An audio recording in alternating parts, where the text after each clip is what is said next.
दोस्तों स्वागत करते हैं आपका हमारे चैनल के अंदर। आज हम बात करेंगे शिवहर ज़िले की एकमात्र शिवहर विधानसभा क्षेत्र के बारे में।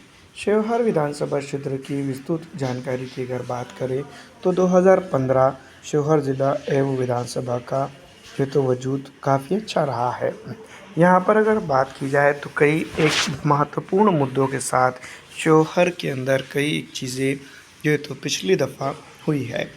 लेकिन दोस्तों डेवलपमेंट के को छोड़कर तमाम दृश्यों पर तमाम चीज़ों के ऊपर जो है तो हम बात कर सकते हैं क्योंकि डेवलपमेंट यहाँ पर उस तरह से हुआ ही नहीं है।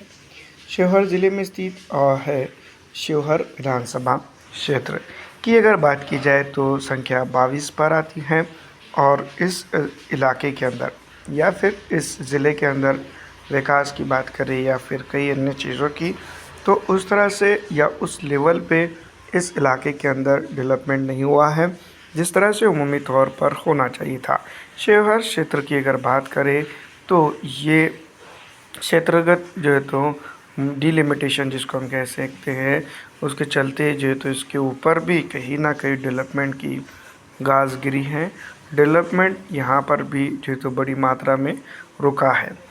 जिस तरह से अगर बात की जाए परिसीमन की या डिलिमिटेशन की तो यहाँ पर कई एक चीज़ों के ऊपर जो है तो चर्चा होनी चाहिए लेकिन ऐसा नहीं हो पाया। दोस्तों इसको अगर बात करें तो वर्तमान में एमएलए की तो यहाँ पर राष्ट्रीय जनता दल के जो है तो प्रत्याशी जो है तो पिछली दफ़ा चुनकर आए लेकिन यहाँ पर डेवलपमेंट और अन्य कई चीज़ों की अगर बात करें तो उन्होंने भी इस इलाके के अंदर डेवलपमेंट या अन्य कई चीज़ों को लेकर जो है तो काम नहीं किया है। जनता की उम्मीदें तो काफ़ी होती है लेकिन बेसिक तौर पर जो है तो काम नहीं होता है। 2020 विधानसभा चुनाव और परिणाम के आंकड़ों की बात करें तो जीतने वाले चेतन आनंद आरजेडी के प्रत्याशी थे जिन्होंने 73,143 वोट हासिल किया था। वहीं दूसरे नंबर पर अगर बात करें तो शरीफुद्दीन जनता दल यूनाइटेड के थे जिन्होंने 36,457 वोट हासिल किए हैं। और इस विधानसभा क्षेत्र के ऊपर अगर हम बात करें विकास की और अन्य कई चीज़ों की लेकर तो जो है तो ये इलाका रुका हुआ रहा और यहाँ पर डेवलपमेंट उस तरह से नहीं हुआ जिस तरह से होना चाहिए था।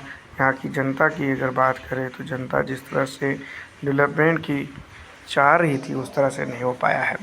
दूसरे तीसरे चौथे कई अंतर यहाँ पर देखने को मिले लेकिन जनता के लिए डेवलपमेंट की बात करने वाला कोई नहीं मिला। इस बार एमआईएम यहाँ पर चुनाव में उतरती है, ये चुनावी परिस्थितियों को भांपती है तो कई एक चीज़ों को लेकर यहाँ पर बदलाव हो सकता है।